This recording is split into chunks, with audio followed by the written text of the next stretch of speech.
ওং আসতো মা সদ্গময় তমসো মা জ্যোতির্গময় মৃত্যুর্মামৃতং গময় আবির্বির্ময়েধি।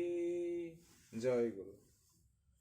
আমাদের কারক বিভক্তি আলোচনা প্রসঙ্গে আমরা ষষ্ঠী বিভক্তি পর্যন্ত আলোচনা করেছিলাম। আজকে ষষ্ঠী বিভক্তিরই আর বেশ কিছু কয়েকটা সূত্র রয়েছে এবং অধিকরণ কারক, সেই বিষয়টা আজকে আমরা আলোচনা করব।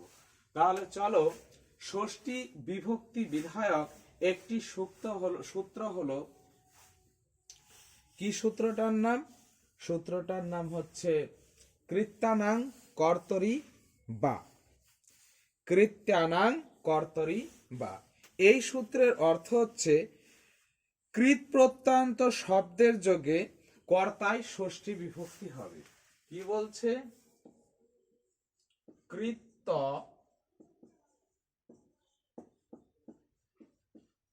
প্রত্যয়ান্ত শব্দের যোগে কি হবে? ষষ্ঠী বিভক্তি হবে। ষষ্ঠী বিভক্তি হবে। কোথায় হবে? না, ষষ্ঠী বিভক্তি হবে হচ্ছে কর্তায়। ষষ্ঠী বিভক্তি কোথায় হবে? ষষ্ঠী বিভক্তি হবে কর্তায়। অর্থাৎ এই সূত্রের অর্থ বোঝার আগে আমাদের জানতে হবে যে কৃত প্রত্যয়টা কি। আমরা জানি প্রত্যয় দুই ধরনের হয়। একটা হচ্ছে শব্দের সাথে প্রত্যয় যোগ হয়, আর একটা হচ্ছে ধাতুর সাথে প্রত্যয় যোগ হয়।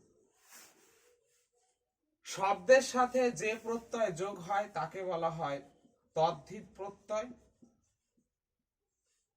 আর ধাতুর সাথে যে প্রত্যয় যোগ হয় তাকে বলে কৃত প্রত্যয়। তাকে বলে কৃত প্রত্যয়। এই কৃত প্রত্যয়ের একটা ভাগ, কৃত প্রত্যয়ের একটা ভাগ হচ্ছে কৃত্য প্রত্যয়। কৃত্য প্রত্যয়। এই কৃত্য প্রত্যয়গুলি কি কি এটা আমাদের জানা দরকার। সেটা হচ্ছে তব্য, অনিয়, যৎ, নত এবং কপ। এই পাঁচটি হচ্ছে কৃত প্রত্যয়। তবে ভাষ্যমতে কেলিমর প্রত্যয়কেও কৃত প্রত্যয় বলা হয়। এখান থেকে এই জিনিসটা আমরা জানলাম যে কৃত প্রত্যয় হচ্ছে পাঁচ প্রকার: তব্য, অনিয়, যৎ, নত, কপ। এই কৃত প্রত্যয়ান্ত শব্দের যোগে কর্তায়, কর্তায় কি হবে? কর্তায় ষষ্ঠী বিভক্তি হবে। এই হচ্ছে সূত্রের অর্থ। এবার চলো আমরা উদাহরণ নিয়ে বিষয়টা জানি। ধরো তব্য প্রত্যয় নিয়ে একটা আমরা উদাহরণ নিতে পারি। তব্য, আমরা পাঁচটা প্রত্যয় নিয়ে একটা একটা করে উদাহরণ জানবো। এই যে কৃত প্রত্যয়গুলো তব্য, অনিয়, যৎ, নত, কপ, এই প্রত্যয়গুলো হচ্ছে উচিত অর্থে ব্যবহৃত হয়। উচিত অর্থে ব্যবহার হয়। উচিত অর্থে।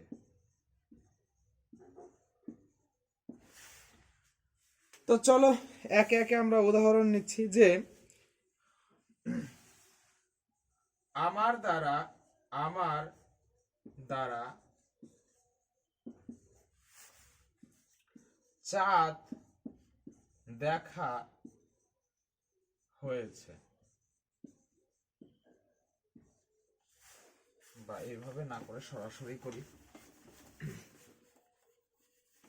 অনেক সময় চলে যাবে। আচ্ছা দেখো, তব্য প্রত্যয় দিয়ে যেমন একটা উদাহরণ, ময়া চন্দ্র দ্রষ্টব্য।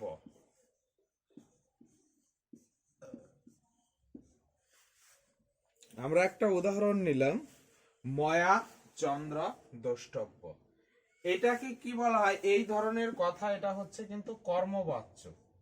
কর্মবাচ্য কর্মবাচ্যে কি হয়, কর্মবাচ্যে কাহিনী উল্টো হয়। কর্মবাচ্যে হচ্ছে কর্তায় হবে তৃতীয়া বিভক্তি, আর কর্মে হবে প্রথমা বিভক্তি, আর কর্ম অনুযায়ী ক্রিয়া হবে। এখানে তাই হয়েছে। দেখো, অসমত শব্দ মানে আমি, তো অসমত শব্দের তৃতীয়ার এক বচন হচ্ছে ময়া, অহম মাম ময়া, তাহলে এটা হলো তৃতীয়া, কর্তায় কিন্তু তৃতীয়া হয়েছে।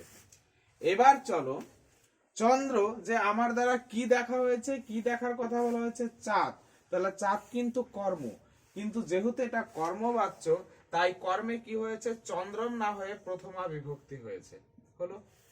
আচ্ছা, আর এখানে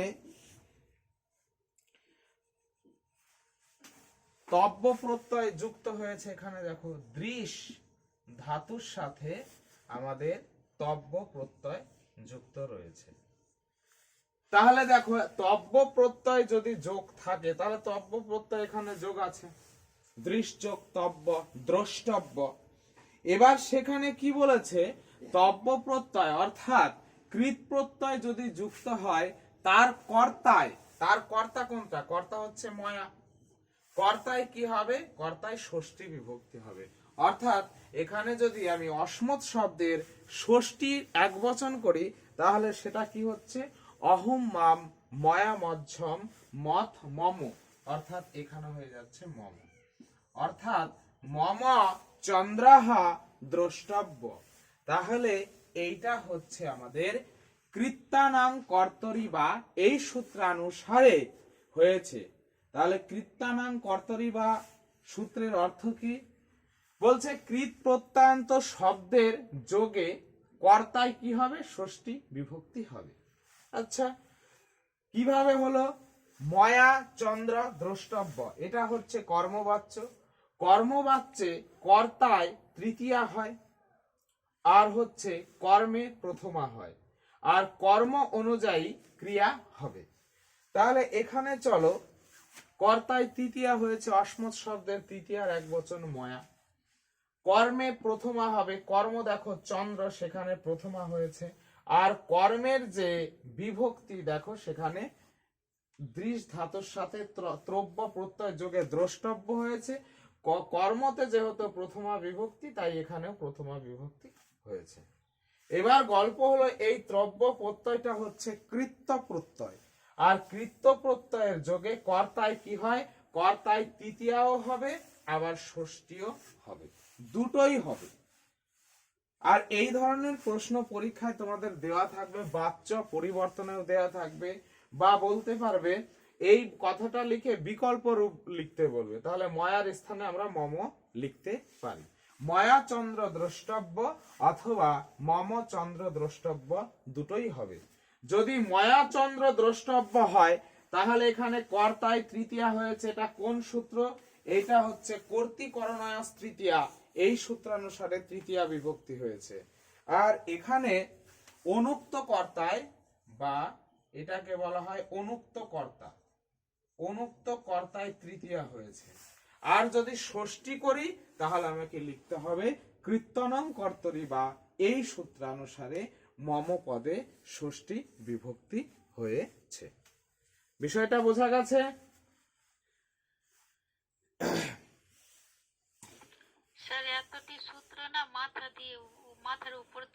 কোনো অসুবিধা হবে না, তোমরা পড়তে থাকো, দেখবে এগুলো ওরকম প্রাথমিক পর্ব ওরকম মনে হয়। আর আমি যে সূত্র করাচ্ছি এগুলোই না, আরো অনেক সূত্র আছে যেগুলো পরীক্ষার দৃষ্টিভঙ্গি থেকে তোমাদের ইম্পর্টেন্ট, সেগুলোই পড়ানো হচ্ছে। না হলে সূত্র 150-200 পেরিয়ে যাবে, অনেক সূত্র রয়েছে। আর এটা দেখে আমাদের এরকম মনে হচ্ছে, কিছুদিন চর্চা করলে দেখবে জিনিসগুলো খুব ইজি হয়ে যাবে। চলো, দেখবে তালে থাকতে থাকতে আমাদের হয়ে যাবে, সেরকম কোনো সমস্যা নেই। আচ্ছা, এবার চলো আমরা পরে আর একটা উদাহরণ নিয়েছি অনিয় প্রত্যয় দিয়ে।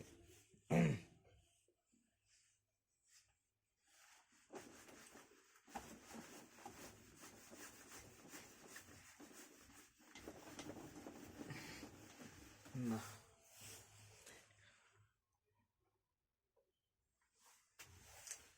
চলো আর একটা উদাহরণ নিই অনিয় প্রত্যয় দিয়ে। তব এতৎ পুস্তকম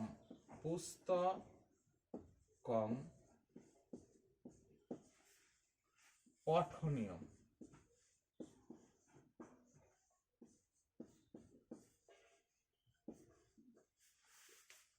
দেখো তাহলে এখানে কি রয়েছে, এইখানে পট ধাতুর সাথে তুমি পাচ্ছ অনিয় প্রত্যয়, অনিয় প্রত্যয়। আর অনিয় প্রত্যয় মানে হচ্ছে একটা কৃত্য প্রত্যয়। আর কৃত্য প্রত্যয়ের থাকলে কর্তায় কি হবে, কর্তায় হবে হচ্ছে ষষ্ঠী বিভক্তি। তাহলে এখানে দেখো এই যে তব, তব হচ্ছে এটা কি হয়েছে, ষষ্ঠী বিভক্তি হয়েছে,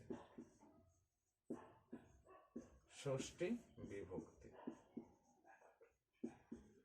আর এটা এটা কোন বাচ্য, এটা রয়েছে, এগুলো কিন্তু সবই হবে কর্মবাচ্যে, কর্মবাচ্য। দেখো এখানে পুস্তকম ক্লিবলিঙ্গ, তার জন্য এটাও পঠনীয় কি হয়েছে, পঠনীয় ছিল, এখানে ম হয়েছে, মানে এটাকেও ক্লিবলিঙ্গ করা হয়েছে, কর্ম অনুযায়ী ক্রিয়া হচ্ছে, অর্থাৎ এটা হচ্ছে আমাদের কর্মবাচ্য। তো এখানেও আমাদের এই যে কৃত প্রত্যয় থাকায় কর্তায় কি হলো, কর্তায় আমাদের ষষ্ঠী হলো। তবে কর্তায় তৃতীয়াও করা যাবে, তবর পরিবর্তে তৃতীয়া দিয়েও আমরা করতে পারবো। তো সেটা হবে আমাদের কোন সূত্রানুসারে, সেটা হচ্ছে অনুক্ত কর্তায় তৃতীয়া, এই সূত্রানুসারে হবে। চলো অনিয় প্রত্যয় দিয়ে একটা উদাহরণ নিলাম, এবার নৎ প্রত্যয় দিয়ে নেই একটা, নৎ প্রত্যয় দিয়ে একটা উদাহরণ নেব। যেমন শিষ্যস্য বেদা পাঠা, শিষ্যস্য বেদা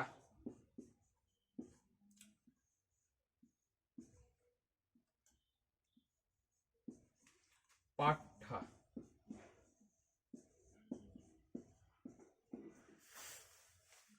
পঠ, পঠ যোগ নৎ, নৎ প্রত্যয়ে শুধু থাকে জ, তার এখানে বৃদ্ধি হয়ে হয়েছে কি, পঠ থেকে হয়েছে পাঠ্য, পাঠ্য।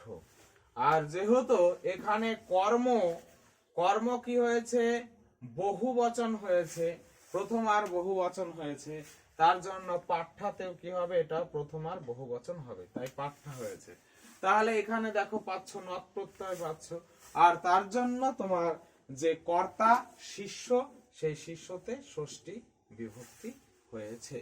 আবার তৃতীয়াও করা যাবে, শিষ্যে ন বেদা পাঠ্যা। তো এই সূত্রগুলো সঠিক করার জন্য আমাদের যেটা জানতে হবে, সেটা মূল জানতে হবে হচ্ছে প্রত্যয়, তব্য, অনিয়, যৎ, নৎ, কপ। এই প্রত্যয়গুলো কিভাবে গঠন হচ্ছে, এই বিষয়টা না জানলে, এটা না ধরতে পারলে কিন্তু আমরা এই সূত্রটার অর্থ জেনেও আমরা সঠিক করতে পারবো না। আর ব্যাকরণের বিষয়গুলোই এইরকম থাকে, একটার সাথে আরেকটা জড়িয়ে থাকে। তো চলো নৎ প্রত্যয় গেল, এবার আমরা যৎ প্রত্যয় দিয়ে একটা উদাহরণ নেব। যৎ দিয়ে তোমাকে এটা দিলাম, তব ইদং দেয়ম। আচ্ছা, তব ইদং দেয়ম।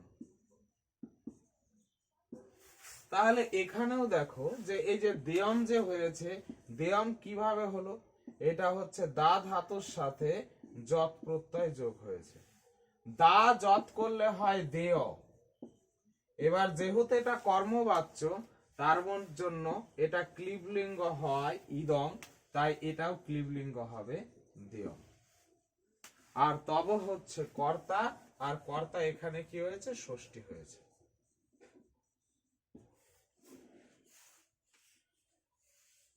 তারপরে আমরা কপ প্রত্যয় দিয়ে করতে পারি একটা, কপ। কপ, কপ প্রত্যয় দিয়ে করলাম যে সর্বেষাং হরিং স্তুত্ব,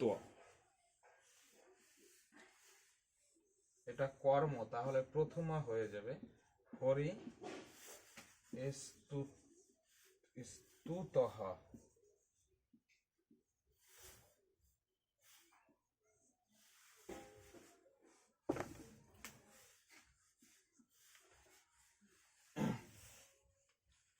তাহলে এখানেও দেখো, এখানেও যে বিষয়টা হয়েছে, এইখানেও কিন্তু কপ প্রত্যয় যোগ হয়েছে, কপ প্রত্যয়ের জ যোগ হয়েছে, স্তুত্ব হয়েছে, আর তাই তার কর্তায় এখানে সর্বেষাং ষষ্ঠী বিভক্তি হয়েছে। অর্থাৎ কৃত্যানং কর্তরি বা এই সূত্রের অর্থ হলো কৃত্য প্রত্যন্ত শব্দের যোগে কর্তায় তৃতীয়া বিভক্তিও হবে, ষষ্ঠী বিভক্তিও হবে। যদি আমরা তৃতীয়া বিভক্তি করি কর্তায়, তাহলে সেটা অনুক্ত কর্তায় তৃতীয়া হচ্ছে, আর যদি ষষ্ঠী বিভক্তি করি কর্তায়, তাহলে সেটা হচ্ছে আমাদের কৃত্যানং কর্তরি বা। এবার এই কৃত প্রত্যয় কোনগুলো? তব্য, অনিয়, যৎ, নত, কপ, এই পাঁচটাকে কৃত প্রত্যয় বলা হয়। তবে ভাষ্য মতে আর একটা প্রত্যয়, ভাষ্য মতে মানে পতঞ্জলির মহাভাষ্যে 6টা প্রত্যয়কে কৃত প্রত্যয় বলেছে, তিনি এক্সট্রা একটা প্রত্যয় যোগ করেছেন, তার নাম হচ্ছে কেলিমর প্রত্যয়। তোমাদের এভাবে প্রশ্ন আসতে পারে, কৃত প্রত্যয় কয়টি ও কি কি? 5টি, তব্য, অনিয়, যৎ, নত, কপ। আর তার সাথে এটাও মনে রাখবে, পতঞ্জলি তার মহাভাষ্যে আর একটা কৃত প্রত্যয় যোগ করেছেন, যার নাম হচ্ছে কেলিমর প্রত্যয়।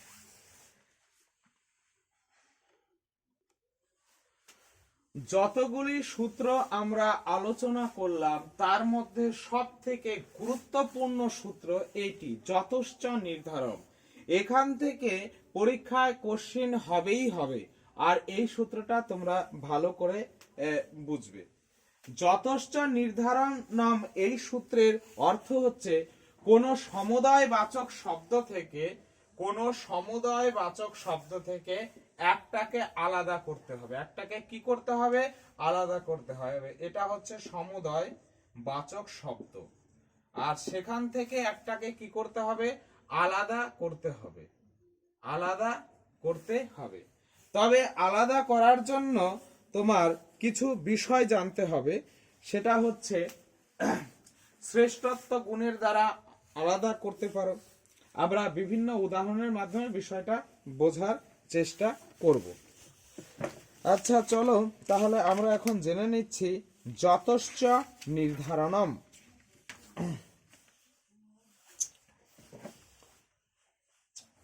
যেমন কবিদের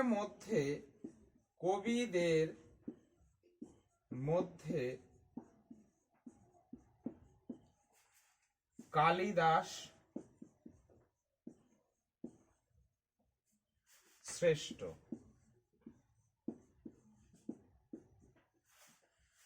দেখো তাহলে কবি হচ্ছে একটা সমুদায় বাচক শব্দ। কবি সমুদায় বাচক শব্দ মানে কবি জাতিকে বোঝাচ্ছে, তাহলে কবি জাতিকে বোঝাচ্ছে, জাতি একটা সমুদায় বাচক শব্দ। কবি জাতি, মানুষ জাতি, পক্ষী জাতি, পশু জাতি, এগুলো হচ্ছে সমুদায় বাচক শব্দ। তো কবিদের মধ্য থেকে একজন কবিকে আলাদা করা হলো, সেটা হচ্ছে কালিদাস।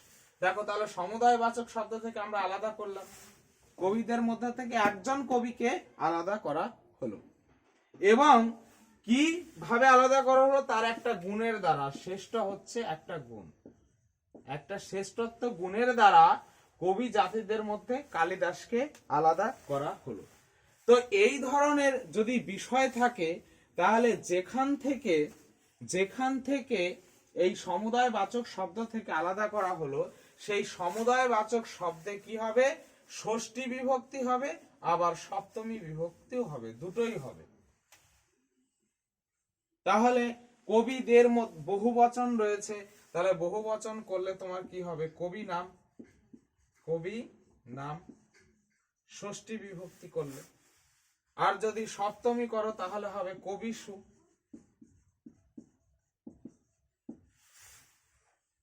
কালিদাসः কালিদাস শ্রেষ্ঠ।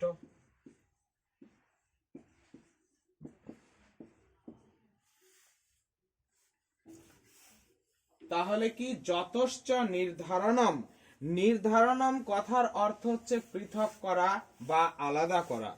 যখন কোনো সমুদায়বাচক শব্দ থেকে একটিকে আলাদা করা হবে জাতি, গুণ বা ধর্মের থেকে, তখন সেটাকে আমরা বলবো নির্ধারণ করা।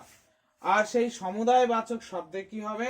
ষষ্ঠী বিভক্তি হবে অথবা সপ্তমী বিভক্তি হবে। যেমন বলতে পারি পর্বতের মধ্যে হিমালয় শ্রেষ্ঠ, তাহলে পর্বতানাম, পর্বতানাম বা পর্বতেষু, পর্বতেষু হিমালয়াঃ শ্রেষ্ঠ। দেখো তাহলে পর্বত কি হচ্ছে? পর্বত সমুদায় বাচক শব্দ, মানে পর্বতের মধ্যে সব পর্বতকেই বোঝাচ্ছে। হিমালয় পর্বত, বিন্ধ্য পর্বত, আন্দিজ পর্বত, যত পর্বত সব পর্বতকে বোঝাচ্ছে। আরাবল্লী পর্বত। তো সেই পর্বতগুলির মধ্যে একটাকে সমুদায়বাচক শব্দ থেকে একটাকে আলাদা করা হলো, সেটা কোনটা? হিমালয়। আর যার থেকে আলাদা করা হলো এটাকে বলা হচ্ছে নির্ধারণ। নির্ধারণ, এই যে আলাদা যে করলাম, এই আলাদাটা হচ্ছে নির্ধারণ করা হলো। আর তার জন্য সেই সমুদায়বাচক শব্দে ষষ্ঠী বিভক্তি হলো। এবার বলতে পারি গবাং, গবাম বা গোসু কৃষ্ণ বহুক্ষীরা, কৃষ্ণ বহুক্ষীরা। এই উদাহরণগুলো তোমাদের দিতে পারে। এখানে বলছে গরুগুলির মধ্যে কালো গরুটি বেশি দুগ্ধ প্রদান করে, বেশি ক্ষীর প্রদান করে, মানে দুগ্ধ প্রদান করে। তাহলে দেখো এই যে গরু একটা জাতি সমুদায়বাচক শব্দ, সেই গরুগুলোর মধ্য থেকে একটা গরুকে আলাদা করা হলো। একটা গরুকে আলাদা করা হলো। কোন গরুটাকে আলাদা করা হলো? কালো গরুটাকে আলাদা করা হলো। কিসের ভিত্তিতে? কোন গুণের দ্বারা? যে না, সে বেশি দুধ প্রদান করে, অন্যদের থেকে সে বেশি দুগ্ধ প্রদান করে। তাই এই রকম সমুদায়বাচক শব্দ থেকে আলাদা করা হচ্ছে, তাই সমুদায়বাচক শব্দে ষষ্ঠী বা সপ্তমী বিভক্তি হয়েছে। এবার এই ধরনের অনেক উদাহরণ হতে পারে। যেমন বলা যেতে পারে ছাত্রদের মধ্যে অমল শ্রেষ্ঠ। তাহলে এটা কি হবে বলো তো? এটা অনুবাদ করো তো। ছাত্রদের মধ্যে, ছাত্রদের মধ্যে অমল শ্রেষ্ঠ, অমল শ্রেষ্ঠ। তাহলে এটা কি? হ্যাঁ হ্যাঁ, ঠিক বলেছো। তাহলে আমাদের হচ্ছে কি ছাত্রা নাম, বা দুটোই হবে ছাত্রেষু, ছাত্রেষু অমল শ্রেষ্ঠ হবে। তো সেই রকম যদি বলা হয় নদীদের মধ্যে গঙ্গা নদী শ্রেষ্ঠ, তাহলে কি হবে?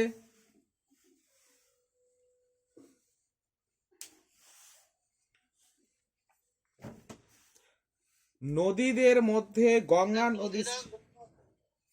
হ্যাঁ বলো। নদী নাম গঙ্গা শ্রেষ্ঠা, নদী নাম গঙ্গা শ্রেষ্ঠা, নদীগুলির মধ্যে গঙ্গা নদী শ্রেষ্ঠ। কথার অর্থ কি? নির্ধারণ কথার অর্থ হচ্ছে পৃথক করা। কোথার থেকে নির্ধারণ করা হয়? সমুদায়বাচক শব্দ থেকে নির্ধারণ করা হয়। এইভাবে বলতে পারে যে রেখাঙ্কিত পথটির বিকল্প রূপ লেখো। তাহলে বিকল্প রূপ লিখলে আমাদের কি লিখতে হবে এখানে? হ্যাঁ, তাহলে আমরা জানি নির্ধারণের ষষ্ঠী বা সপ্তমী হয়। তাহলে এখানে আমি করতে পারবো পর্বতেষু হিমালয় শ্রেষ্ঠ। তাহলে এখানে তেষু আমাদের হয়ে যাবে, কারণ নির্ধারণে ষষ্ঠী বা সপ্তমী বিভক্তি হবে। এবার চলো তারপরের সূত্র আমরা জেনে নিচ্ছি, সেটা হচ্ছে ষষ্ঠী চানাদরে, ষষ্ঠী চ অনাদরে, চানা দরে। এই সূত্রটা ভাঙলে আমরা পাচ্ছি যে ষষ্ঠী বিভক্তি কোথায় হবে, যে চ অনাদরে, অনাদরে। যে অনাদর বোঝালে, অনাদর কথার অর্থ হচ্ছে অবজ্ঞা, অবজ্ঞা করা, অবজ্ঞা করা, অবজ্ঞা করা বা অনাদর মানে তোমরা বুঝতেই পারো, মানে আদর না করা, মানে ভালো না বাসা। অবজ্ঞা বোঝালে, তাহলে অবজ্ঞা যদি বোঝায় বা অনাদর যদি বোঝায়, তাহলে কি হয়, তাহলে ষষ্ঠী বিভক্তি হয়। তো সেরকম আমরা উদাহরণ নিব, যেমন রুদত পুত্রস্য মাতা জগাম। এটা লিট লকারের ব্যবহার হয়েছে, জগাম মানে রুদাতা মানে রোদন করছে এমন, মানে কান্না করছে এমন, পুত্রকে উপেক্ষা করে মাতা চলে গেল। মানে পুত্র কান্না করছে কিন্তু সেই কান্নাটাকে উপেক্ষা করলো, মানে অবজ্ঞা করলো, অবজ্ঞা করে মাতা সেখান থেকে চলে গেল। তাহলে যার প্রতি অবজ্ঞা করা হচ্ছে, কার প্রতি অবজ্ঞা করা হচ্ছে, পুত্রের প্রতি, সেই অবজ্ঞা বোধক পদে কি হচ্ছে, সেই অবজ্ঞা বোধক পদে আমাদের ষষ্ঠী বিভক্তি হচ্ছে। এই হচ্ছে এই সূত্রের অর্থ। তাহলে ষষ্ঠী চ অনাদরে, এই সূত্রের অর্থ কি, যে অনাদর বা অবজ্ঞা বোঝালে, যার প্রতি অনাদর বা অবজ্ঞা বোঝানো হচ্ছে, তাতে কি হবে, তাতে ষষ্ঠী বিভক্তি হবে। রোদনরত পুত্রকে উপেক্ষা করে মাতা চলে গেল। তাহলে এখানে পুত্রের প্রতি অবজ্ঞা করা বোঝালো, অনাদর বোঝালো, তাই এখানে ষষ্ঠী বিভক্তি হলো, ষষ্ঠী হয়েছে পুত্রস্য। তো এইরকম একাধিক উদাহরণ নিতে পারি, যে একই কথা, যে রোল। এবার আর একটা জিনিস বুঝতে হবে, যে ষষ্ঠী চানাদরে এখানেও কিন্তু দুটো জিনিস হয়। এই ষষ্ঠী চানাদরে এই সূত্রানুসারে অনাদরের ষষ্ঠী বা সপ্তমী দুটোই হয়। তাহলে এটা আমরা রুদতা পুত্রস্য মাতা জগাম বলতে পারি। আবার সপ্তমী যদি করি, তাহলে রুদতি পুত্রে মাতা জগাম। অর্থাৎ আমরা জানলাম অনাদরে কোন বিভক্তি হয় বলতো, অনাদরে পরীক্ষায় দেবে, অনাদরে কোন বিভক্তি হয়, যে না অনাদরে ষষ্ঠী বিভক্তি হয়, ষষ্ঠীও হয় ও সপ্তমীও হয়, দুটোই হয়। নির্ধারণে কোন বিভক্তি হয়, নির্ধারণে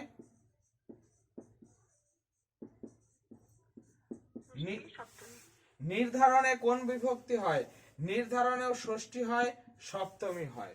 আচ্ছা, কৃত্য প্রত্যয়ের যোগে, কৃত্য প্রত্যয়ের যোগে কর্তায় কোন বিভক্তি হয়, কৃত্য প্রত্যয়ের যোগে কর্তায় কোন বিভক্তি হয় বলো। কর্তায় কি হয়, ষষ্ঠী বিভক্তি হয়, ষষ্ঠী বিভক্তি হয়। আর একটা হয়, আর একটা কি হয়, আর একটা কি হয়, হ্যাঁ, আর একটা সেখানে কি হবে, আবার তৃতীয়াও হবে, তৃতীয়া বিভক্তিও হবে। তো এই বিষয়গুলো কিন্তু লাস্টে আমরা এইভাবে ক্লাস অবশ্য করব, শর্টে সমগ্র কারক জানার জন্য। কেউ বলছিল যে এইভাবে কিভাবে মনে রাখবো, যখন আমরা টোটাল সূত্র আবার আলোচনা করব, বিষয়টা অনেকটাই সহজতর হয়ে যাবে। তাহলে সেটা হচ্ছে ষষ্ঠী চ অনাদরে, অনাদরে ষষ্ঠী হবে, সপ্তমী হবে। তো এইরকম অনেক উদাহরণ থাকতে পারে। রুদাতাহা শিশু মাতা জগাম, কান্নারত শিশুকে রেখে মাতা চলে গেল। পশ্চাতা মে ধনম অপরিতহ, এইরকম উদাহরণ থাকতে পারে। তবে এই উদাহরণটা খুবই ইম্পর্টেন্ট, পরীক্ষার সময় এই উদাহরণটাই দেওয়া হয়, রুদাতা পুত্রস্য মাতা জগাম। এবার চলো তারপরে আমরা সূত্র জানবো ষষ্ঠী বিভক্তি সংক্রান্ত। এনোপা দ্বিতীয়া চ, এনোপা দ্বিতীয়া, এনোপা দ্বিতীয়া, এনোপা দ্বিতীয়া। এই সূত্রের অর্থ হচ্ছে যে দ্বিতীয় বিভক্তি হয়, দ্বিতীয়া বিভক্তি হয়। কোথায় দ্বিতীয় বিভক্তি হয়? বলছে না, এনব প্রত্যয়ান্ত শব্দের যোগে, এনব প্রত্যয়ান্ত শব্দের যোগে।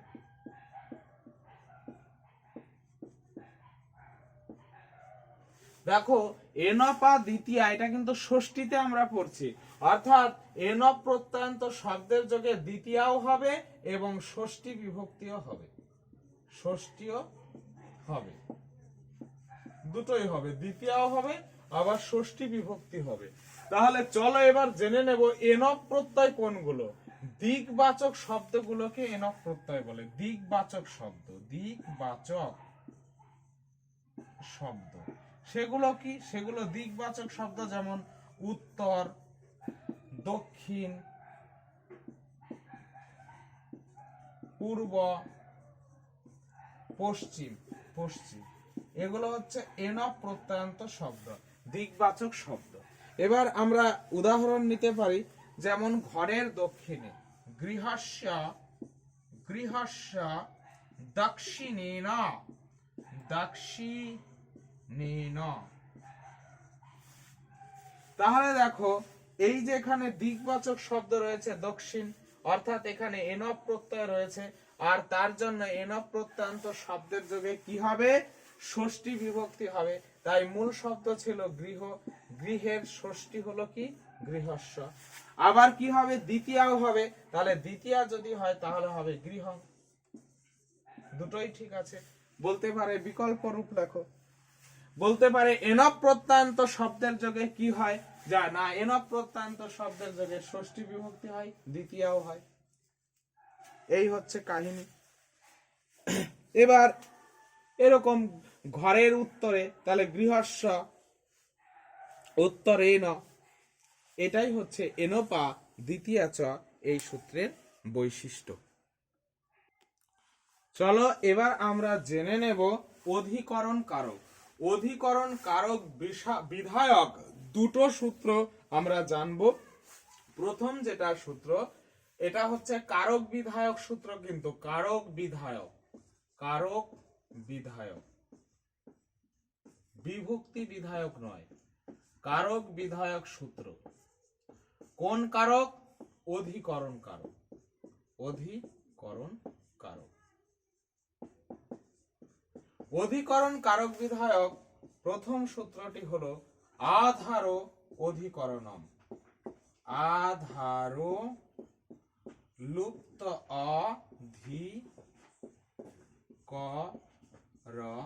অধিকরণম। এই কথার অর্থ কি? এই কথার অর্থ হচ্ছে ক্রিয়ার যেটা আধার, ক্রিয়ার আধার, ক্রিয়ার আধারকে অধিকরণ বলে। আধার কথার অর্থ হচ্ছে ক্রিয়া যেখানে থাকবে, যেখানে ক্রিয়া থাকবে সেটাই হবে অধিকরণ কারক। এই আধারগুলো আবার বিভিন্ন প্রকার হয়, সেগুলো আমরা আলোচনা করব। প্রথমে একটা উদাহরণ দিয়ে বিষয়টা আমরা জেনে নিই। যে ধরো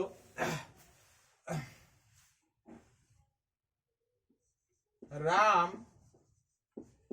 বনে থাকে, বনে থাকে, এখানে ক্রিয়া কোনটা? ক্রিয়া হচ্ছে থাকে। এবার ক্রিয়ার আধার এই থাকেটা কোথায়? থাকেটা হচ্ছে বনে, তাহলে এটা হচ্ছে ক্রিয়ার আধার। আর এই আধারটা কি হবে? আধারটা অধিকরণ কারক হবে। আর অধিকরণ কারক হলেই, অধিকরণ কারক হলেই সপ্তম্যাধিকরণে, অর্থাৎ সপ্তমী অধিকরণ কারকে সপ্তমী বিভক্তি হয়। তাহলে এখানে কি হবে? এখানে হবে রামঃ, সপ্তমী বিভক্তি হবে, বনের সপ্তমী বিভক্তি বনেই হবে, বন শব্দের সপ্তমীর এক বচন বনে। এবার তিষ্ঠাতে, এবার চলো তারপরে আরেকটা আধার নিতে পারি, যে তিলে তেল থাকে, তিলেষু, তিলেষু তৈলম অনেশ্বরত ম দিলাম, যাই হোক অনেশ্বরী করে দিই। তৈলম বিদ্যতে, দিলে তেল থাকে, বিদ্যতে মানে আছে, এটা হচ্ছে ক্রিয়া। তাহলে ক্রিয়াটা কি রয়েছে, তেলটা কোথায় রয়েছে, তাহলে তেলটা রয়েছে তিলে, এই তিলের মধ্যে, তার জন্য সেটাতে কি হয়েছে, সপ্তমী বিভক্তি হয়েছে। তারপরে আর একটা উদাহরণ নিতে পারি, যে বিদ্যায় অনুরাগ থাকে, বিদ্যা লতা শব্দের মতো, তাহলে সপ্তমী হবে বিদ্যায়াম লতায়াম, বিদ্যায়াম অনুরাগাহা, অনুরাগাহা বিদ্যাতে, বিদ্যায় অনুরাগ রয়েছে। তো এইখানে দেখো ক্রিয়ার যেটা আধার সেটাকে বলা হচ্ছে অধিকরণ। রাম বনে তিষ্ঠতি, রামের যে আধার, রামের থাকার আধার হচ্ছে, সেটা হচ্ছে বন, তাই সেটা সপ্তমী হয়েছে। তেল রয়েছে, কোথায় রয়েছে, তেল থাকার আধার হচ্ছে তিল, তাই এটা হয়েছে। বিদ্যায়াম অনুরাগ বিদ্যাতে, বিদ্যায় কি রয়েছে, অনুরাগ রয়েছে, অনুরাগটা কোথায় রয়েছে, বিদ্যায় রয়েছে। তো এইটাই হচ্ছে আমাদের আধার ও অধিকরণম, এই সূত্রের বৈশিষ্ট্য। তবে এখানে আমাদের জানতে হবে, দেখো এই যে আধার, বিভিন্ন ধরনের আধার হয়। একটা আধারের নাম হচ্ছে ঐকদেশিক, ঐকদেশিক। আর একটা আধার হচ্ছে বৈষয়িক, ঐকদেশিক অভিব্যাপক, অভিব্যাপক।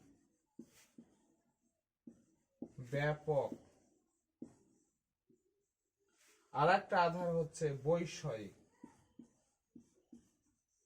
বৈষয়িক। পরীক্ষায় প্রশ্ন হয় আধার কত প্রকারের, ক্রিয়ার আধার কত প্রকারের, তাহলে আমরা জেনে নেব আধার হচ্ছে 3 প্রকারের। সেটা কি, ঐকদেশিক, অভিব্যাপক এবং বৈষয়িক। তাহলে আধার কত প্রকার, আধার হচ্ছে আমাদের 3 প্রকার। কি কি, ঐকদেশিক, অভিব্যাপক আর হচ্ছে বৈষয়িক। এই আধারকে আবার ঔপশ্লেষিক আধারও বলে, ঔপশ্লেষিক, শ্লেষিক আধারও বলে, ঔপশ্লেষিক আধারও বলা হয়। এইবার দেখো এই আধারগুলো কিভাবে, ঐকদেশিক কথার অর্থ হচ্ছে এক অংশ, একাংশ।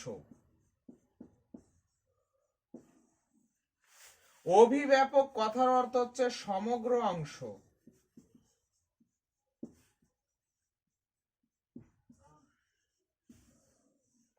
আর বৈষয়িক কথার অর্থ হচ্ছে বিষয়, মানে যেটা চোখে দেখা যাবে না, চোখে দেখা যাবে না। এই 3টা কথা আমাদের মনে রাখতে হবে। এইখানে দেখো রাম বনে তিষ্ঠতি, বন একটা আধার, কিন্তু কোন শ্রেণীর আধার, রাম যে বনে থাকছে, বনটা তো অনেক বড় এলাকা বন, এই সমগ্র বনে কিন্তু রাম নেই, রাম বনের কোনো একটা অংশে থাকে। তাহলে এটা কি একাংশ বোঝাচ্ছে? এই রকম যদি একাংশ বোঝায়, সেই আধারকে বলবো ঐকদেশিক আধার। বোঝা গেল? যেমন যদি বলি যে বালিকাটি নদীতে স্নান করছে, তাহলে এখানে বালিকাটি যদি নদীতে স্নান করে, তাহলে কিন্তু সে সমগ্র নদীতে স্নান করছে না, নদীর একটা ঘাটে সে স্নান করছে, অর্থাৎ একটা অংশে সে স্নান করছে। তো এই রকম আধারকে বলা হয় ঐকদেশিক বা ঔপশ্লেষিক আধার। সেই রকম বলতে পারি যে বালকটি মাদুরে বসে আছে, তাহলে বালকটি যদি চটে বা মাদুরে বসে থাকে, সমগ্র মাদুরে কিন্তু বসতে পারবে না, সে মাদুরের কোনো একটা অংশে বসবাস করবে, তাহলে সেটা হবে কি ঐকদেশিক আধার। তাই রাম বনে তিষ্ঠতি, যদি বলে বন এটা কোন ধরনের আধার, তাহলে আমরা বলবো এটা একাংশ বোঝাচ্ছে, বনের সমগ্র অংশে রাম বসবাস করছে না, বনের কোনো একটা জায়গায় সে বসবাস করছে, একাংশ বোঝানোয় এটা হয়েছে ঐকদেশিক আধার। তারপরেরটা দেখো, বলছে তিলেষু তৈলং বিদ্যতে, এই যে তেলটা কোথায় থাকে, তিলের মধ্যে থাকে, তাহলে তিলেষু, তিল একটা আধার, তিলগুলির মধ্যে থাকে। এবার দেখো এই তিলের মধ্যে যে তেল রয়েছে এটা কিন্তু সমগ্র তিলের মধ্যেই কিন্তু তেল রয়েছে, বা শস্যের মধ্যে যে তেল থাকে, মাস্টার অয়েল থাকে শস্যের মধ্যে, তো সেই মাস্টার অয়েল সেই শস্যের সমগ্র অংশেই তো রয়েছে। তো এই ধরনের আধারকে বলা হচ্ছে অভিব্যাপক আধার। যেমন যদি বলি দুধে মাধুর্যম অস্তি, দুধে মাধুর্য রয়েছে, মিষ্টি রয়েছে, তাহলে মিষ্টি যদি বলা হয়, দুধের কিন্তু সব জায়গায় মিষ্টি থাকে, এক গ্লাস দুধ যদি আমি নেই, কোথাও মিষ্টি কম কোথাও বেশি এরকম কিন্তু থাকবে না।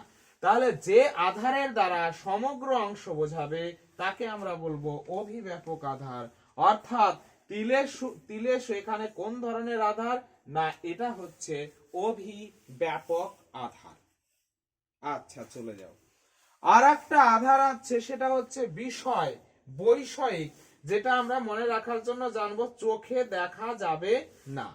দেখো বলছে বিদ্যায় অনুরাগ আছে রয়েছে, এইবার অনুরাগটা কোথায় আছে, বিদ্যার মধ্যে আছে। আচ্ছা, তো এটা সপ্তমী বিভক্তি হয়েছে, তার মানে বিদ্যা শব্দ লতা শব্দের মতো, লতা শব্দের সপ্তমীর বহু বচন হচ্ছে, এক বচন হচ্ছে লতায়াম, তাই এখানে হয়েছে বিদ্যায়াম। এবার অনুরাগটা যে বিদ্যার মধ্যে আছে, এই অনুরাগ হচ্ছে এগুলো অনুভবের বিষয়, এগুলো কিন্তু চোখে দেখা যাবে না। এই ধরনের আধারকে আমরা বলবো বৈষয়িক আধার। এই হচ্ছে তিন ধরনের আধার। বিষয়টা ভালোভাবে আমরা জেনে নেব, এটা পরীক্ষার দৃষ্টিকোণ থেকে খুবই ইম্পর্টেন্ট।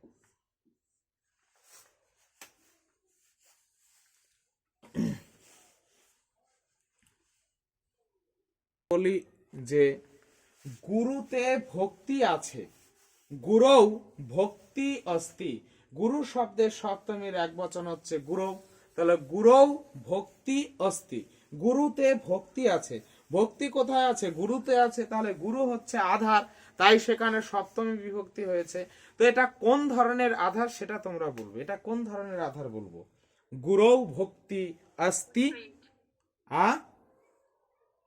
বৈষয়িক, একদম ঠিক বলেছো, বৈষয়িক, সেটা হচ্ছে বৈষয়িক আধার, কারণ ভক্তিটা আমরা কিন্তু চোখে দেখতে পাচ্ছি না। Good answer.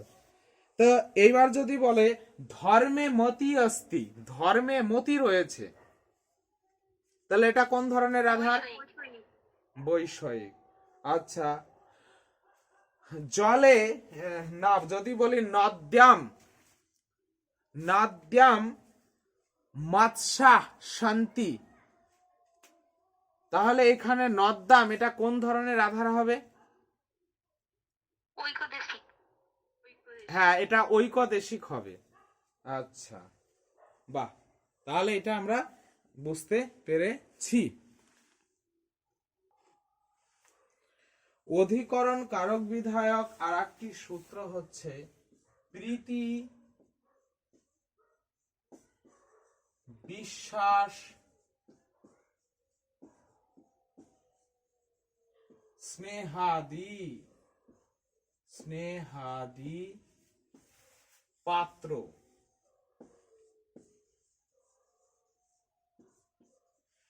প্রীতি বিশ্বাস স্নেহাদি পাত্র চ, অধিকরণ কারক বিধায়ক, এই সূত্রটির অর্থ হচ্ছে প্রীতি বিশ্বাস এবং স্নেহ প্রভৃতি পাত্রের কি হয়, অধিকরণ কারক হয়। দেখো এখানে কি শব্দ পাচ্ছ, একটা হচ্ছে প্রীতি, একটা শব্দ পাচ্ছ বিশ্বাস, আর একটা শব্দ পাচ্ছ স্নেহ। তে এই ইত্যাদি এই শব্দগুলি, প্রীতি শব্দ, বিশ্বাস শব্দ এবং স্নেহ, এই শব্দের যে পাত্র, এই শব্দের যে পাত্র সেটাতে কি হবে, সেটাতে আমাদের অধিকরণ কারক হবে, সেটা অধিকরণ কারক হবে।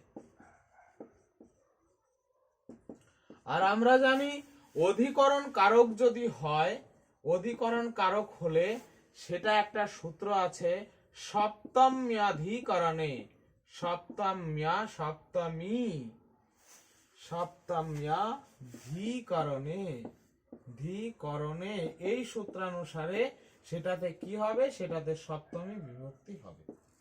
তো চলো এবার উদাহরণের সাহায্যে বিষয়টি জেনে নেই। যেমন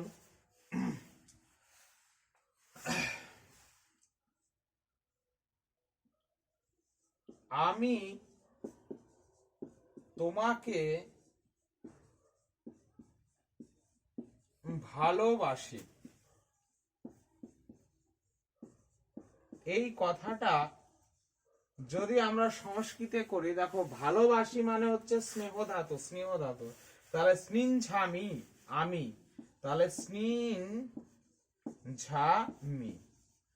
অহম স্নিনঝামি, আচ্ছা অহম স্নিনঝামি। এবার বলছে এইখানে কি শব্দ রয়েছে না, এইখানে আমরা একটা ধাতু পাচ্ছি, সেটা হচ্ছে কোন ধাতু, সেটা হচ্ছে স্নেহ ধাতু, স্নেহ। আর স্নেহ ধাতু যদি থাকে, আমাদের সূত্রে বলেছে যে স্নেহ ধাতুর পাত্রটা কে, এখানে বলো যে ভালোবাসা হচ্ছে কাকে, স্নেহ যে করা হচ্ছে, ভালোবাসা হচ্ছে, সেই পাত্রটা কে,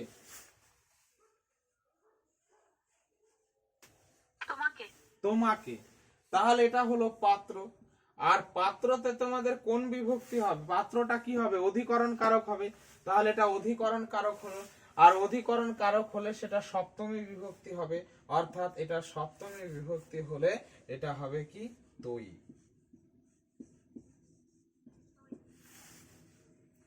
তম তাম তয়া তুভ্যম তৎ তব তৈ। তাহলে এখানে সপ্তমী বিভক্তি কিন্তু আমাদের হলো। তাম কিন্তু হলো না, তোমাকে তাম হওয়া উচিত ছিল, কিন্তু হলো না। কারণ হলো না কেন, কারণ এখানে স্নেহ ধাতুর প্রয়োগ আছে, আর স্নেহ ধাতুর প্রয়োগ হলে তার যে পাত্র, যার প্রতি স্নেহ করা হচ্ছে, সেটাতে কি হবে, সেটা সপ্তমী বিভক্তি যুক্ত হবে। আচ্ছা, তারপরে সে আমাকে বিশ্বাস করে না, সে আমাকে বিশ্বাস করে না, তাহলে সময়ী, সে আমাকে বিশ্বাস করে, সময়ী বিশ্বসিতি,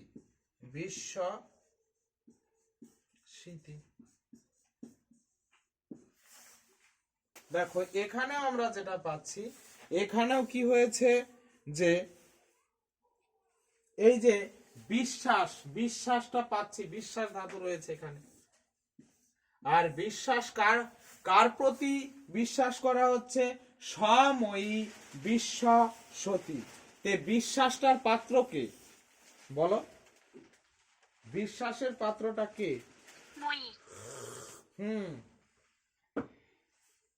মানে আমাকে, তাহলে মই হচ্ছে বিশ্বাসের পাত্র। তাই এখানে অসমত শব্দের কি হয়েছে, সপ্তমীর এক বচন হয়েছে। প্রথমে এটা অধিকরণ কারক হয়েছে, এবং সপ্তমী অধিকরণে এই সূত্রানুসারে তাতে সপ্তমী বিভক্তি হয়েছে। এবার চলো, এই হচ্ছে আমাদের প্রীতি বিশ্বাস স্নেহাদি পাত্র, এই সূত্রের অর্থ।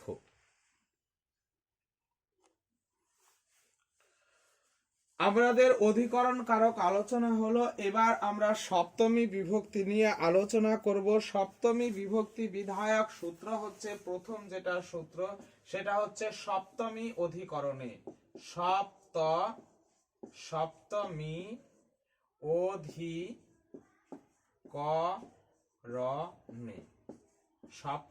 অধিকরণে।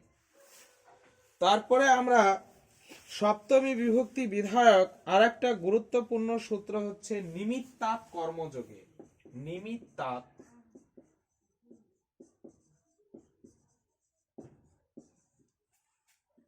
কর্মযোগে, কর্মযোগে, এটা কিন্তু বার্তিক সূত্র, এটা হচ্ছে বার্তিক সূত্র।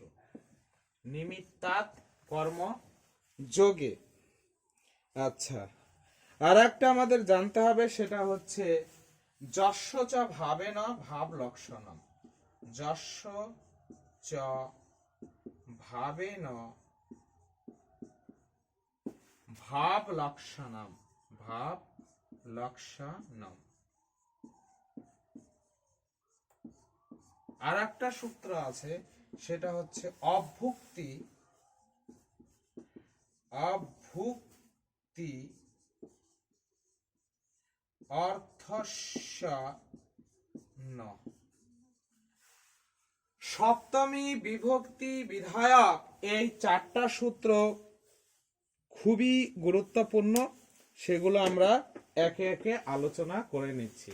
দেখো, সপ্তম্যাধিকরণে এই সূত্রের বৈশিষ্ট্য হলো অধিকরণ কারকে সপ্তমী বিভক্তি হবে, অধিকরণ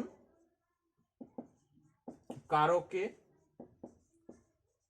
সপ্তমী হবে। যেমন রাম বনে বসতি, এই বন অধিকরণ কারক হলো আধারা অধিকরণম এই সূত্রানুসারে, আর সেই অধিকরণ কারক হওয়ার জন্য সেই বন পদে সপ্তমী বিভক্তি হয়ে গেল বনে। তাহলে অধিকরণ কারক হলেই তাতে কি হবে? সপ্তমী বিভক্তি হবে। আর আমাদের অধিকরণ কারক বিধায়ক আমরা দুটো সূত্র পড়লাম, একটা হচ্ছে আধারা অধিকরণম, আর হচ্ছে প্রীতি বিশ্বাস স্নেহাদি পাত্র চ। এই দুটো সূত্র অনুসারে তাহলে কি অধিকরণ কারক হচ্ছে, আর অধিকরণ কারক হলেই তাতে সপ্তমী বিভক্তি হবে। নিমিত্তাৎ কর্মযোগে, যেটা খুবই ইম্পর্টেন্ট এই সূত্রটি, নিমিত্তাৎ কর্মযোগে, এটা হচ্ছে একটা বার্তিক সূত্র। এবার কর্মযোগে মানে কর্মের সাথে কি থাকতে হবে? যোগ থাকতে হবে। কর্মের সাথে কার যোগ থাকতে হবে? নিমিত্তের। নিমিত্ত কথার অর্থ নিমিত্ত বা জন্য বা হেতু, এই তিনটা একই অর্থ। কর্মের সাথে যখন হেতুর যোগ থাকবে বা জন্য বা নিমিত্তের যোগ থাকবে, তখন সেটাতে কি হবে? সেটাতে সপ্তমী বিভক্তি হবে। যেমন একটা উদাহরণ নিতে পারি, যে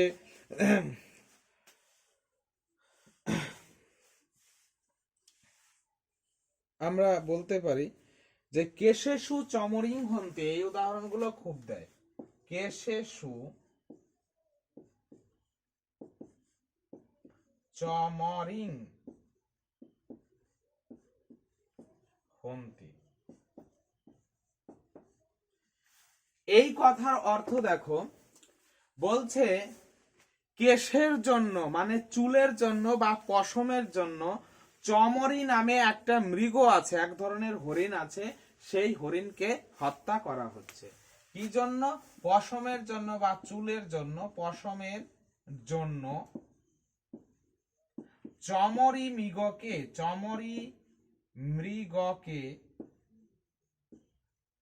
হত্যা করা হচ্ছে, হত্যা করছে, যাই হোক। তাহলে দেখো, চমরি হচ্ছে একটা মৃগ, তাহলে এখানে কর্তা উৎস রয়েছে, কর্তা ধরো রাম শ্যাম যদু মধু কেউ হবে, সে এই পশমের জন্য, কেশের জন্য বা চুলের জন্য সে চমরি মৃগকে হত্যা করছে। চমরি মৃগ মানে হচ্ছে হরিণ। চমরি মৃগ একটা বিশেষ ধরনের হরিণ, যে যা সেই মৃগর কি গায়ে থাকে প্রচন্ড লোম আছে বা পশম আছে, তো সেই পশমের জন্য কিন্তু সেই মৃগকে হত্যা করা হচ্ছে। তাহলে এখানে কর্তার ইচ্ছা কি? মৃগকে হত্যা করা। তাহলে কর্তার ইচ্ছা যেটা হয় সেটাকে আমরা বলি কর্ম, কর্তার ইচ্ছাকে বলে কর্ম। তো এই কর্ম যোগ, কর্মের সাথে কি যোগ থাকতে হবে? নিমিত্ত বা জন্য বা হেতু। তাহলে দেখো, এখানে তো জন্য রয়েছে, যে চমরি মৃগকে যে হত্যা করা হচ্ছে, কর্মটা করা হচ্ছে কিসের জন্য? চুলের জন্য, পশমের জন্য। আর এই হেতুবোধক শব্দ বা হেতুর জন্য বা জন্য বা নিমিত্ত এইরকম অর্থ আছে, তার জন্য সেটাতে কি হবে? সেটাতে আমাদের সপ্তমী বিভক্তি হবে, তাই সেখানে কেশেষু হয়েছে। একে বলা হয় নিমিত্তাৎ কর্মযোগে। আর একটা উদাহরণ নিতে পারি, যেমন চর্মণি দীপিনং হন্তি, বলতে পারি চর্মণি দীপিনং হন্তি। দীপিন কথার এটা দীপিনং মানে হাতিকে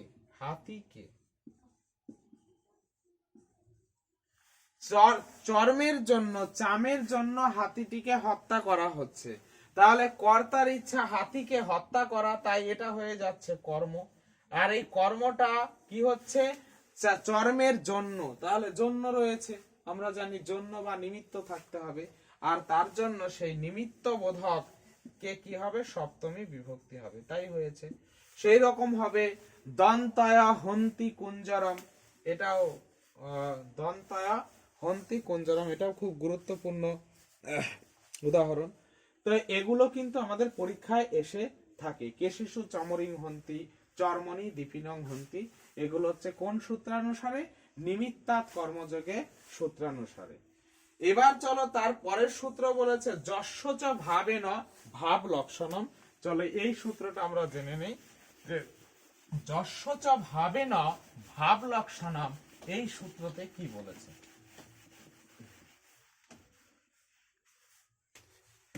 যস্যচ ভাবেন ভাব লক্ষণম খুবই গুরুত্বপূর্ণ সূত্র, এখান থেকে পরীক্ষায় আসে। সেটা বলছে একটি ক্রিয়ার কাল দ্বারা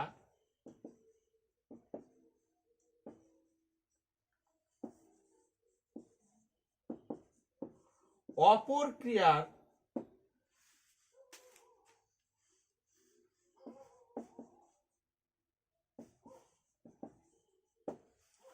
কাল সূচিত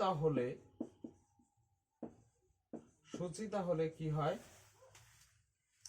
সপ্তমী বিভক্তি হয়। একটি কর্তার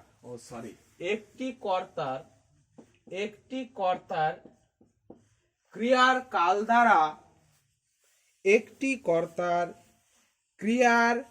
দ্বারা অন্য কর্তার, অপর কর্তার, এখানেও তো কর্তা লেখেন, অপর কর্তার ক্রিয়ার কাল সূচিত হলে কি হয়? ভাবে সপ্তমী বিভক্তি হয়। সপ্তমী হয়। চলো এবার উদাহরণ নিয়ে নিই। যদি বলা হয় সূর্যে উদিতে পদ্মাং প্রকাশতে,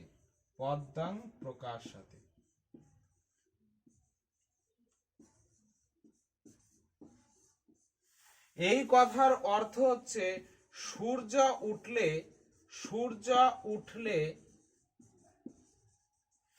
পদ্ম ফুল ফোটে।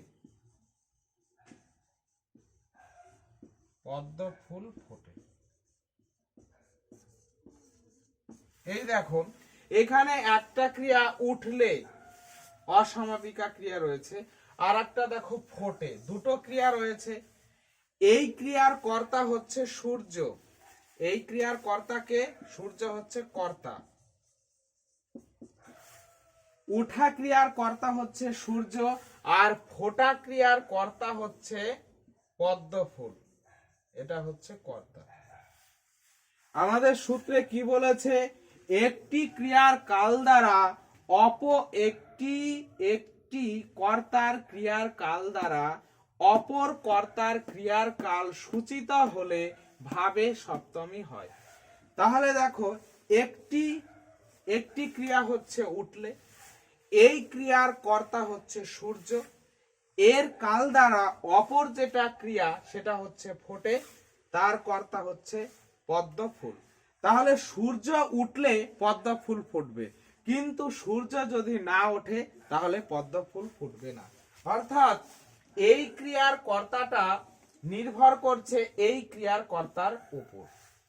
যখন একটি কর্তার ক্রিয়ার কাল দ্বারা অপর কর্তার ক্রিয়ার কাল সূচিত হয় তখন সেখানে কি হয়, ভাবে সপ্তমী হয়। সূর্যং সূর্যা উদিতে পদ্মং প্রকাশতে। সূর্য এখানে কেন দিচ্ছি, সূর্য উঠলে পদ্ম ফুল ফোটে, কিন্তু সূর্য যদি না ওঠে তাহলে কিন্তু পদ্ম ফুল ফুটবে না। তাই এই হচ্ছে এখানে বিষয়। আর যেটা সপ্তমী বিভক্তি কোথায় হবে, সপ্তমী বিভক্তি হবে পূর্ব ক্রিয়ার কর্তায়, পূর্ব ক্রিয়ার কর্তা। তাহলে এখানে দুটো ক্রিয়া রয়েছে, একটা উদিতে আর একটা প্রকাশিতে। পূর্ব ক্রিয়া কোনটা, পূর্ব ক্রিয়া হচ্ছে উদিতে, তাই এটার কর্তা হচ্ছে সূর্য। সূর্য উদিতে পদ্মং প্রকাশতে। তারপরে এরকম আরো উদাহরণ রয়েছে।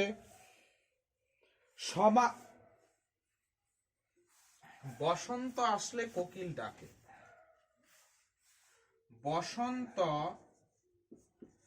বসন্ত আসলে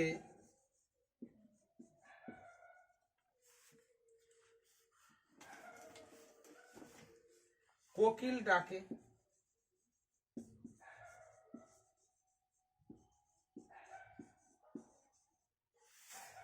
বসন্ত আসলে, তাহলে এটা একটা ক্রিয়া, আর কোকিল ডাকে এটাও একটা ক্রিয়া। এই ক্রিয়ার কর্তা হচ্ছে বসন্ত, আর এই ক্রিয়ার কর্তা হচ্ছে কোকিল। এবার আমাদের একটা ক্রিয়ার দ্বারা অপর ক্রিয়ার কাল সূচিত হচ্ছে। বসন্ত আসলে কোকিল ডাকে, কিন্তু বসন্ত যদি না আসে তাহলে কোকিলও ডাকবে না। তাহলে এই ক্রিয়ার সাথে এই ক্রিয়ার একটা ব্যাপার রয়েছে।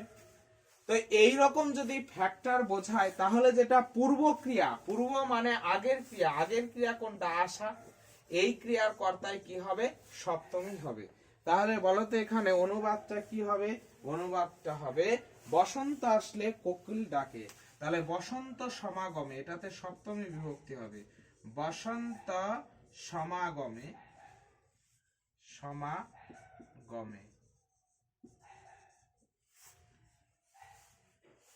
বসন্ত সমাগমে কোকিল ডাকে, কোকিলহ কুজতি।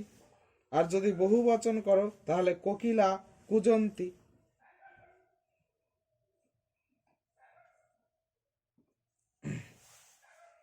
বা এইভাবে বলতে পারি, এইভাবেই করি তাহলে ভালো বোঝা যাবে। বসন্তে সপ্তমী করলাম, সমাগতে কোকিলা, কোকিলা কুজন্তি। তাহলে এখানে বলো কোন পদে ভাবে সপ্তমী হয়েছে, বসন্ত পদে ভাবে সপ্তমী হয়েছে।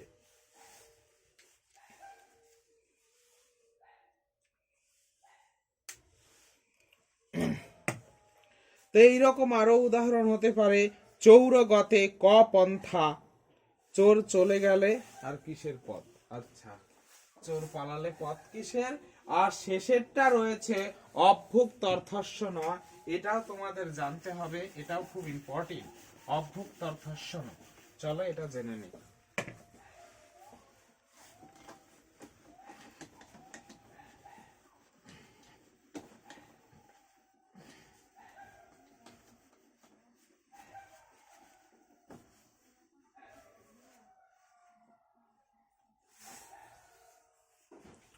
অভুক্ত অর্থস্ব না, এই কথার মধ্যে দুটো কথা রয়েছে। একটা রয়েছে অভুক্তি, অভুক্তি অর্থস্ব, অর্থস্ব, আর রয়েছে ন।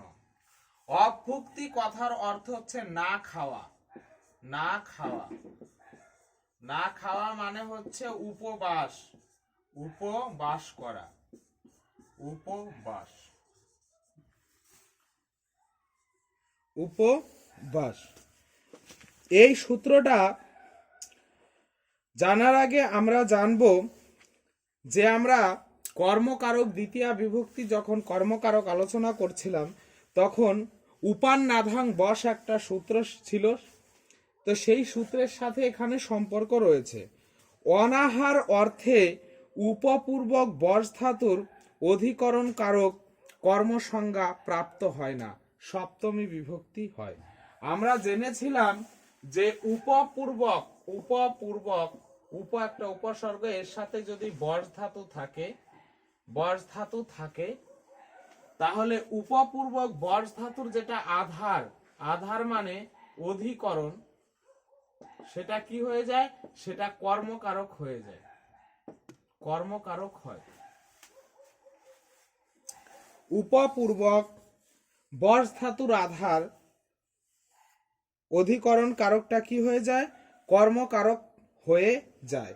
কিন্তু যদি এই উপপূর্বক বস ধাতুর দুটো অর্থ হয়, একটা হয় উপপূর্বক বস ধাতু মানে উপবাস, যদি করো উপবাসের দুটো অর্থ হয়, একটা হচ্ছে বসবাস করা, আর একটা হচ্ছে না খেয়ে থাকা।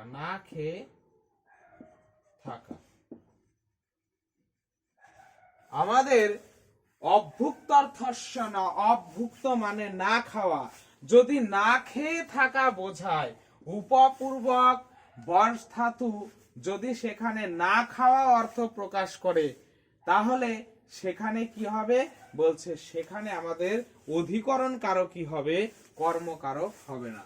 যদি বসবাস করা বোঝায় তাহলে কর্ম হবে, আর যদি না খাওয়া বোঝায় তাহলে অধিকরণ হবে। এখন যদি বলি সাধু বনে অনাহারে আছে,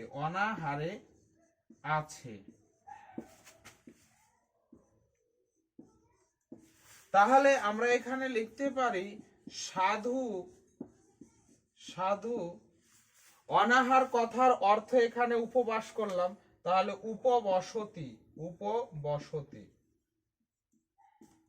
তাহলে এখানে দেখো যে উপবসতি কথার অর্থ হচ্ছে অনাহার, আর অনাহার যদি হয় তাহলে সেটা অধিকরণ কারক হবে, আর অধিকরণ কারক হলে সপ্তমী বিভক্তি হবে। তাহলে এই যে বনটাতে কি হবে, সপ্তমী বিভক্তি হবে। তাহলে বনে সপ্তমী বিভক্তি করলে অরণ্য শব্দ দিয়ে করো, তাহলে অরণ্যে হবে। আর যদি এই কথাটাই আমি বলি সাধু বনে বসবাস করছে,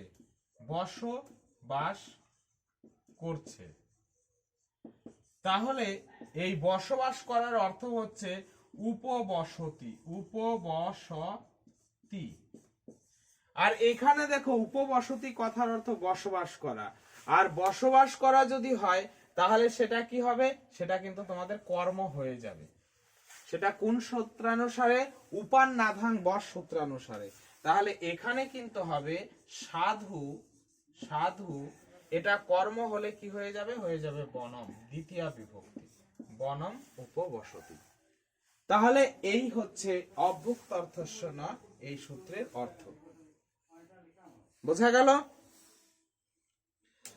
তাহলে দেখো আমাদের পর্যায়ক্রমে কর্তৃকারক প্রথমা বিভক্তি শুরু করে অধিকরণ কারক সপ্তমী বিভক্তির পরীক্ষার দৃষ্টিকোণ থেকে যে গুরুত্বপূর্ণ সূত্র, সেগুলো আমাদের ব্যাখ্যা হলো। এরপরে তোমাদের হচ্ছে বৃহস্পতিবার এবং শুক্রবার এই সমস্ত কারকের ওপর কি ধরনের প্রশ্ন হতে পারে, বৃহস্পতিবার এবং সোমবার এই দুটো ক্লাসে আমরা আলোচনা করব। তাহলে কারক নিয়ে আর কোনো সমস্যা থাকার কথা নয়। আর যে নোটসগুলো আছে সেগুলো পিডিএফ আমি গ্রুপে দিয়ে দিব, তোমরা সেটা বের করে নেবে। सर्वे भवन्तु सुखिनः, सर्वे सन्तु निरामया, सर्वे भद्राणि पश्यन्तु मा कश्चित् दुःखभाग् भवेत्। जय गुरु।